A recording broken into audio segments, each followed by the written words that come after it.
Mesdames, Messieurs, bonsoir et merci d'être à l'écoute de Sen Radio. À la une de ce journal, le port obligatoire de masques de protection dans les lieux publics et privés, l'interdiction de tout type de rassemblement dans les plages, terrains de sport, espaces publics et salles de spectacle restent en vigueur. Toute violation de ces mesures sera punie, rappelle le ministère de l'Intérieur dans un communiqué. À Kahone, la démolition des habitations aux alentours de l'aérodrome de Kanda a repris ce jeudi sous haute surveillance. Sans défense, les familles victimes rassemblés en collectif expriment leur désarroi et parlent d'injustice. Un bras de fer entre parents d'élèves et établissements du privé, l'UNAPES, SOS Consommateurs et la société civile demandent l'arbitrage de l'État du Sénégal. Ils dénoncent la posture des écoles privées qui exigent toujours le paiement des 3 mois d'arriérés de scolarité et refusent la réinscription des élèves concernés. Covid-19 en France, le pays durcit sa stratégie de déconfinement. Un couvre-feu sera instauré dès 20h à partir du 15 décembre et non plus 21h. À suivre également le journal de la santé qui va boucler cette édition mise en onde par Pape Abdoulaye. Sud Nuit.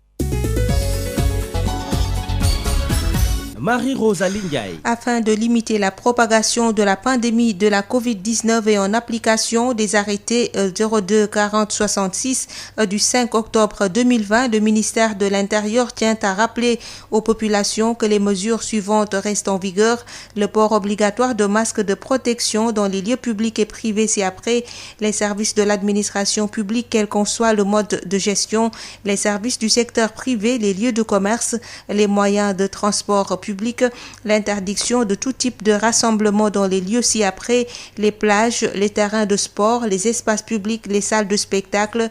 Toute violation de ces mesures sera punie par les peines prévues par les lois et règlements en vigueur. C'est un communiqué signé ce 10 décembre, le ministre de l'Intérieur, Antoine Félix Abdoulaye Diome. Litige foncier opposant les artisans et artistes installés sur la corniche ouest sur le site Espace Création, Cheikh Ibra Fall et l'ancien international Chersek. L'affaire est pendante en justice, mais le collectif qui regroupe ces créateurs invite l'État à prendre les mesures nécessaires pour la protection de leurs intérêts et d'appliquer les lois pour protéger les ayants droit. Le collectif a fait face à la presse ce jeudi au siège de la radio Rapsa Elimanouane. Peinez de voir un tiers vouloir les déloger du site qu'ils occupent depuis plus d'une vingtaine d'années sur la corniche ouest qui leur permet d'exprimer leur talent de créateur, le collectif des artistes et artisans lance cet appel à l'État de prendre toutes les mesures idoines pour protéger les intérêts des artistes et artisans en général et ceux de la corniche ouest en particulier, de se déterminer clairement au lieu de jouer à l'arbitre sur un terrain qui appartient à l'État du Sénégal, d'éviter à l'avenir que des actes administratifs viennent contourner ou méconnaître sciemment les dispositions légales en vigueur et de prendre toutes les dispositions utiles pour faire cesser les menaces. Aïssatou Seck revient sur les conditions d'occupation de ce site. C'est des artisans et des artistes qui occupaient le terrain qui abrite le siège de l'actuelle mairie de Point-E. Et pour disposer de ce terrain, les autorités municipales d'alors avaient proposé de les reloger au bord de la corniche ouest. Maintenant, à notre grande surprise, c'est l'ancien international, M. Chersek, qui s'est présenté à nous depuis près de 2 mois. Il se réclame le droit d'être le nouveau propriétaire et veut nous déguerpir, et cela dans les plus brefs délais. Ils ont le soutien de la RADDHO qui a commis 2 avocats pour les défendre. L'affaire est pendante en justice. D'après Senghane Senghor, il est le chargé des affaires juridiques et de la protection à la rencontre africaine des droits de l'homme. Les propositions de l'État nous paraissent même très insuffisantes. Ce qu'il faut retenir, c'est qu'un procès a été tenu. En leur absence, ils ont été condamnés à déguerpir parce que le juge s'est simplement fondé sur les allégations de M. Chersek. Il y a Maître Amadou Ali Kane et Maître Moussa Sarr qui s'occupent du dossier. Le Sénégal doit rester un état de droit. Ce point de presse du collectif des artistes et artisans a lieu ce jeudi 10 décembre qui marque la célébration de la journée des droits humains commémorant l'adoption par l'Assemblée générale des Nations unies de la Déclaration universelle des droits de l'homme en 1948. La deuxième opération de démolition des maisons qui se trouvent aux alentours de l'aérodrome de Kanda à Kahone est entamée ce jeudi matin. Les familles déguerpies dont les enfants et leurs parents étaient massivement venus assister à la démolition des maisons qui sont obtenues après de longues années de sacrifices. Ansoudiémé, le vice-président du collectif des victimes de l'aérodrome de Kahone, est au micro de Mamadou Camara.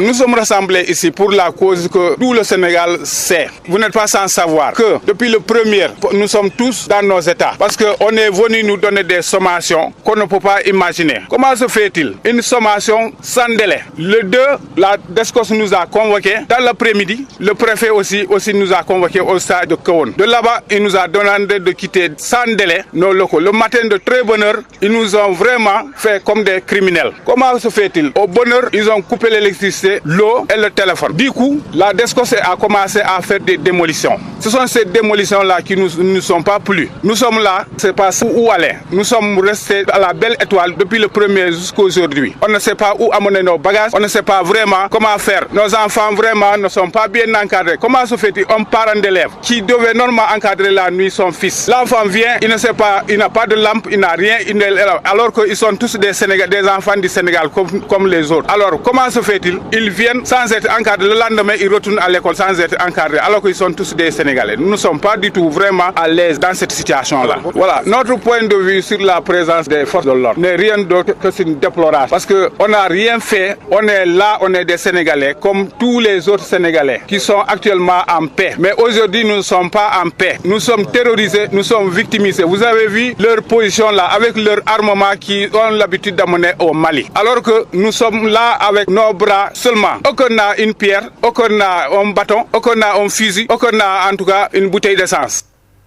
7 membres du collectif des victimes qui étaient à bord d'un véhicule sonorisé pour inviter les populations de Kahone à les soutenir sont interpellés par les gendarmes.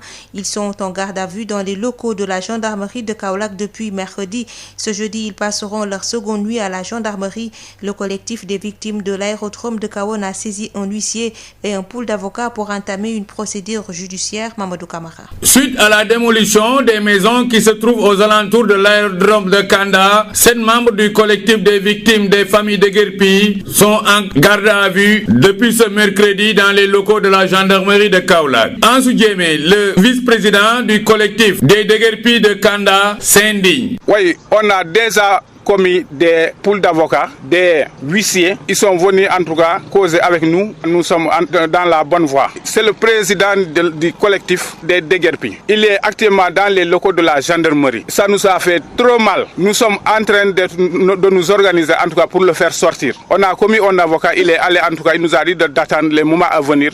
Nous aurons des choses qui seront plus claires en tout cas au fur et à mesure. Pour rappel, ces 7 personnes ont été interpellées dans la nuit du mercredi. Ils étaient à bord d'un véhicule sonorisé et invité les populations de Kahone à venir leur prêter main forte. Ce jeudi, ces derniers vont passer leur deuxième nuit dans les locaux de la gendarmerie de Kaolack. Kaolack, Mamadou Camara, Sud FM. Suite à une manifestation musclée des élèves et 4 étudiants ressortissants de la commune de Ndofane, 9 d'entre eux sont en garde à vue depuis mercredi dans les locaux de la gendarmerie de Kaolack. Ces élèves des établissements scolaires étaient dans la rue pour soutenir leurs aînés, étudiants qui se trouvent à Saint-Louis et à Dakar, réclamant le paiement des loyers. La mairie de Ndofane va apporter des éclaircissements sur les subventions et les logements attribués aux étudiants ressortissants de sa commune dans les prochains jours. Sud FM, l'info, c'est ici. L'État du Sénégal doit faire cesser immédiatement le refus des établissements privés d'inscrire certains élèves. La justice se chargera plus tard de trancher sur le contentieux qui existe entre écoles privées et parents d'élèves, ces derniers refusant de payer les 3 mois de scolarité des élèves qui sont restés 1 mois sans faire cours comparé à leurs camarades. SOS Consommateurs et ses alliés dénoncent le mutisme de l'État dans cette affaire. Ils étaient en conférence de presse cet après-midi, compte rendu de Aïssatou Gueiba. Un banderole en rouge affiché dans la salle sur lequel est mentionné non au paiement des 3 mensualités.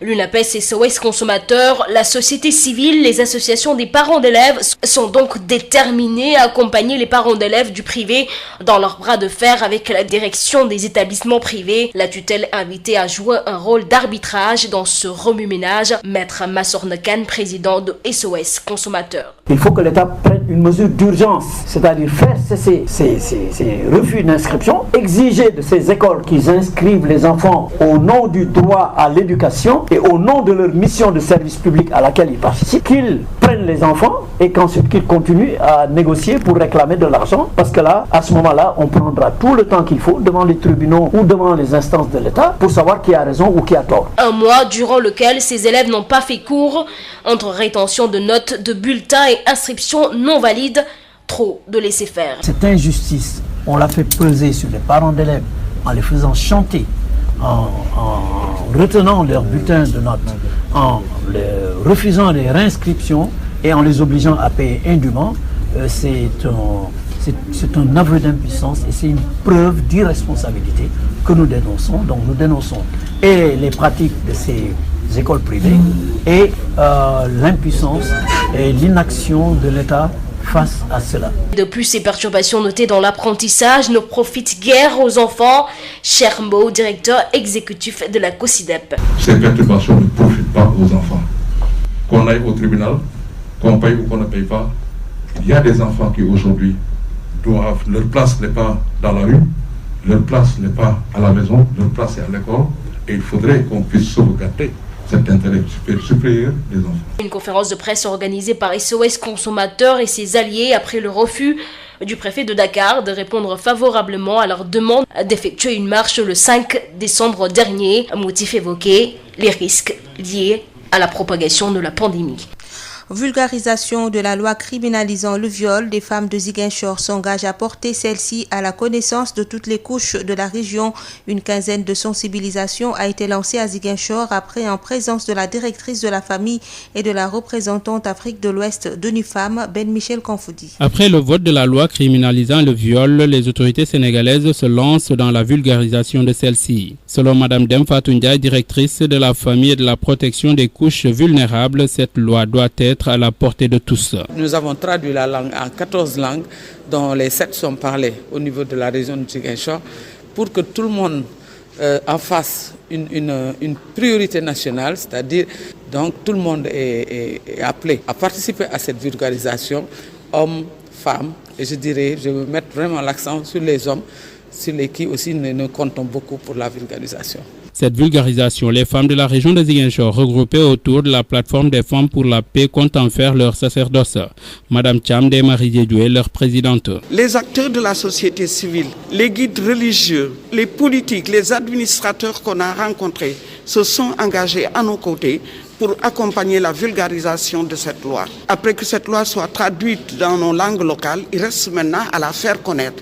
Et c'est l'engagement que nous avons pris vis-à-vis de nos partenaires. Elles peuvent aussi compter sur le soutien de ONU Femmes, dont Oulimata Sarr est la directrice régionale Afrique de l'Ouest et Centre. Cette loi qui a été passée, la loi 2020-05, qui a été promulguée par le président de la République le 10 janvier 2020, est une loi importante, une avancée majeure, qui a été magnifiée dans toute la sous-région. Il est extrêmement important de nous assurer que cette loi est connue, vulgarisée, pour permettre à tous les acteurs, aux femmes et aussi aux hommes, qu'ils soient vraiment au fait de cette loi-là, qui permettra justement d'éviter le viol et la pédophilie dans notre société. Cette sensibilisation lancée à Ziguinchor va toucher toutes les couches sociales de la région sud.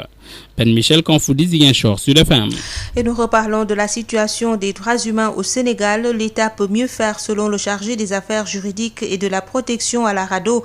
55 ans recommande à l'État d'être plus attentif au discours des populations et surtout d'appliquer les lois et respecter les conventions paraphées au niveau régional et international. Il répond à Rapsa Elimanouane. On dira une situation bigarrée.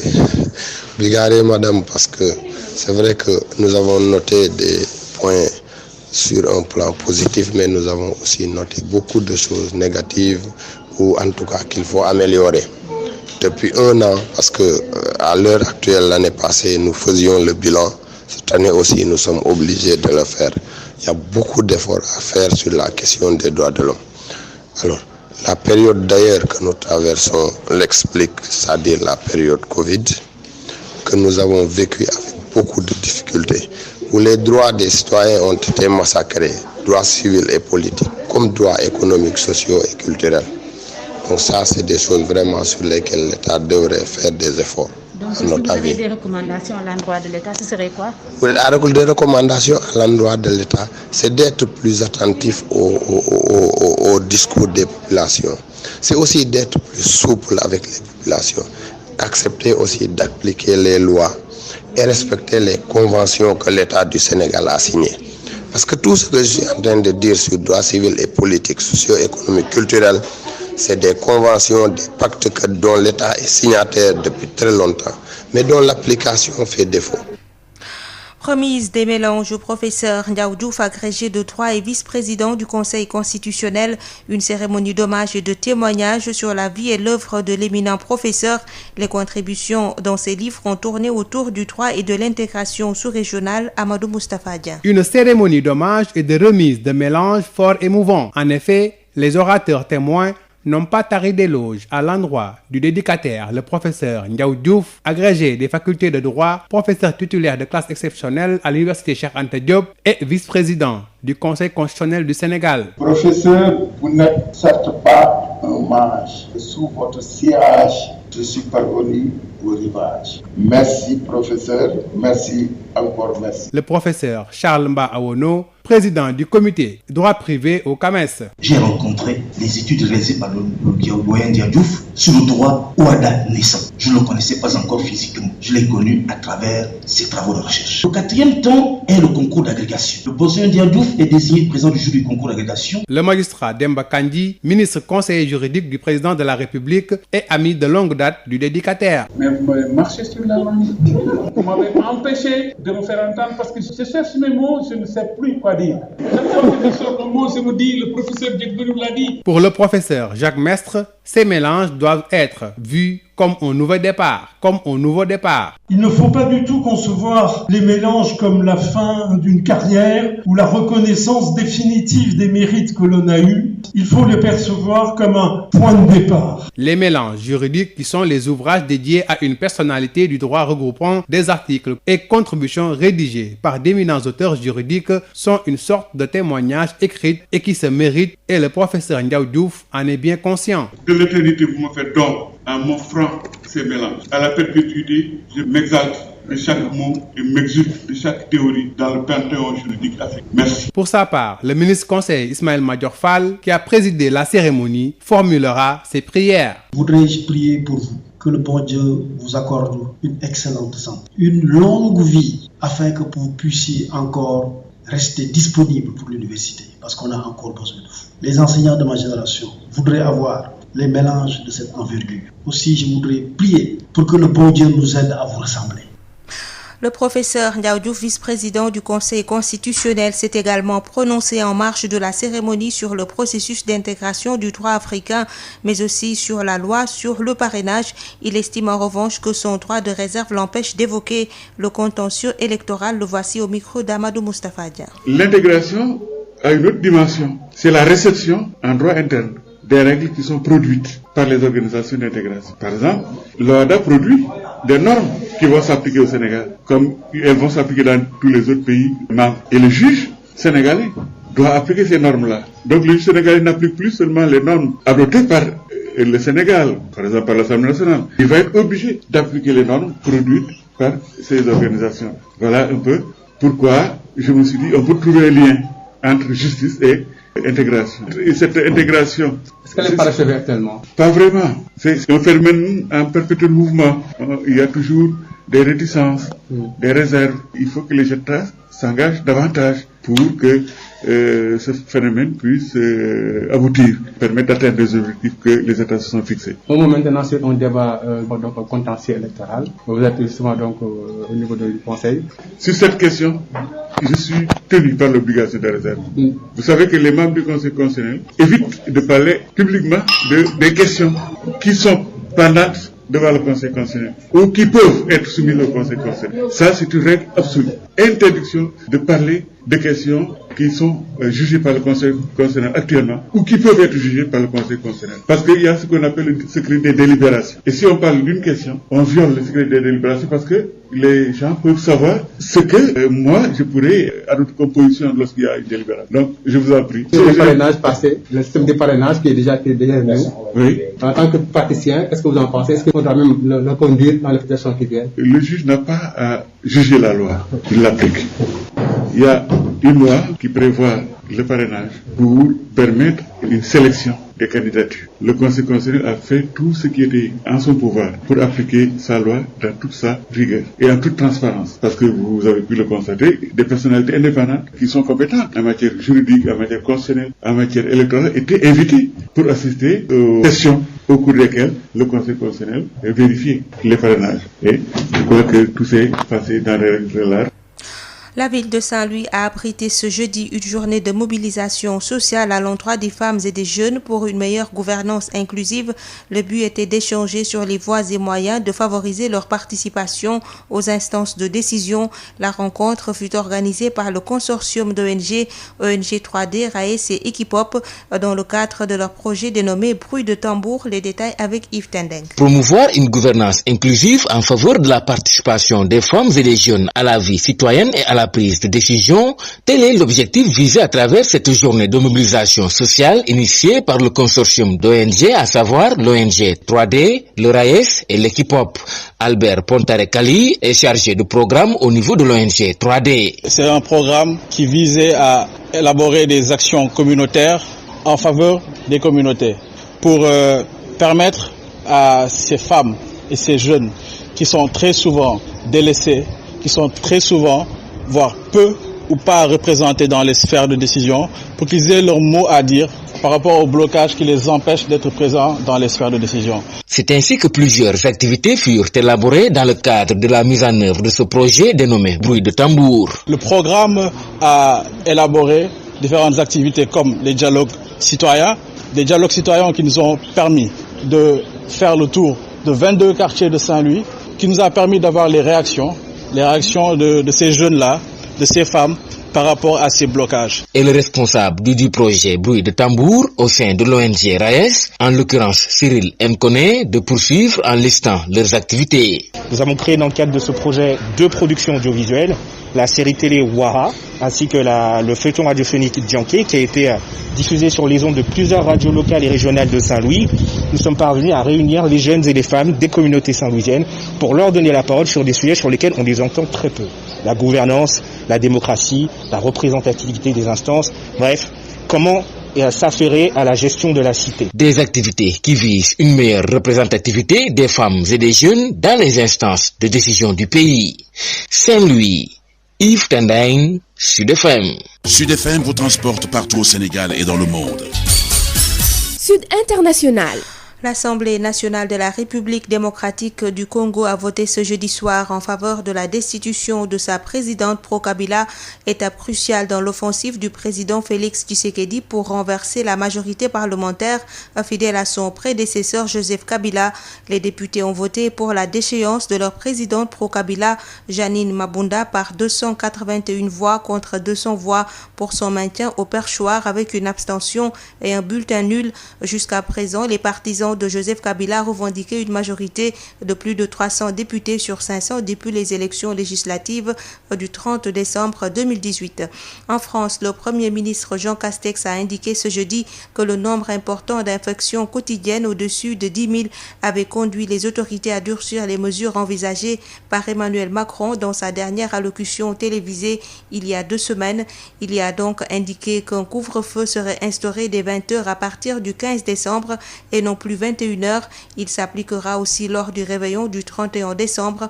Contrairement à ce qu'avait envisagé initialement le gouvernement, les déplacements seront eux autorisés pour la soirée du 24 décembre. Jean Castex a confirmé que la possibilité de se déplacer sur tout le territoire serait de nouveau autorisée à partir du 15 décembre malgré des règles plus strictes que prévues contre la Covid-19. Yotox anti-moustique pour le corps, les vêtements, les rideaux et draps vous protège contre les moustiques chez l'adulte et l'enfant. Val d'Afrique vous offre votre journal de la santé. Bonjour à tous et bienvenue. Lutte contre la Covid-19 au Sénégal. Abdoulaye Daouda Sall, le préfet de l'arrondissement de Koumbal, invite les paysans et les opérateurs à respecter les mesures barrières au niveau des points de collecte. On l'écoute avec Mamadou Kamara. Donc le message à lancer, c'est de rester encore vigilant parce que la Covid-19 est toujours là. Actuellement, on enregistre beaucoup de cas. Ce jour-ci, on a enregistré 100 cas. Donc ce qui veut dire que la présence du Covid-19 est réelle, elle est encore là. On ne doit pas se relâcher, c'est le moment de nous retrousser les manches et de respecter les mesures barrières. Parce que donc, les gestes barrières, ça commence par le port correct du masque et le lavage des mains, l'utilisation des gels hydroalcooliques et la distanciation physique de 1 mètre qui doit être respectée. Donc, le message que je lance à l'endroit du monde rural, c'est de rester vigilant. le Covid-19 est toujours là. Il nous faut adapter les gestes barrières. Les gestes barrières, c'est simple, éviter autant que se peut les rassemblements inutiles, parce qu'il faut le dire, le rassemblement reste interdit. L'arrêté du ministre de l'Intérieur le confirme, qui proroge l'arrêté du 7 avril dernier, donc de 3 mois. Ce qui veut dire qu'on en a jusqu'en janvier, que cet arrêté reste en vigueur. Donc il va falloir qu'on respecte ces arrêtés du ministre de l'Intérieur, à savoir le port obligatoire du masque aussi. Donc ça reste en vigueur. Éviter autant que se peut les rassemblements inutiles. Donc c'est le message que je veux lancer aux populations. Et puis prix Macky Sall pour la recherche, le chef de l'État Macky Sall a officiellement remis le premier prix mardi au programme thématique de recherche santé PTR Santé, un projet fédérateur intitulé African Life Story of Covid-19, coordonné par le professeur Fatou Bintou Sarr, enseignante-chercheur à l'université Iba Der Thiam de Thiès. Ce projet vise à mieux comprendre la dynamique de la Covid-19 dans les pays de l'espace CAMES et en tirer des leçons pour accroître la résilience face aux maladies émergentes. Après 2015, Macky Sall a annoncé 500 autres millions de francs CFA pour soutenir le fonds de la recherche du CAMES. C'est tout pour aujourd'hui. Merci de nous avoir suivis. Biotox anti-moustique pour le corps, les vêtements, les rideaux et draps vous protège contre les moustiques chez l'adulte et l'enfant. Val d'Afrique vous a offert votre journal de la santé.